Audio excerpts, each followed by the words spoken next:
Yan, ganda. Good, well done.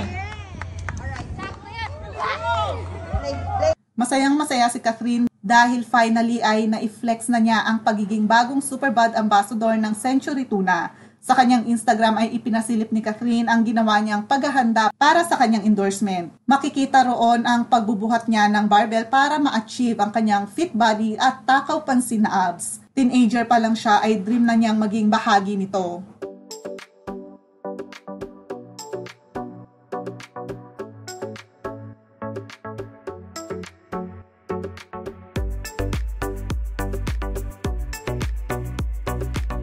Kabilang sa bumati sa kanya sina Miles Ocampo, Loaiza at Ivana Alawi.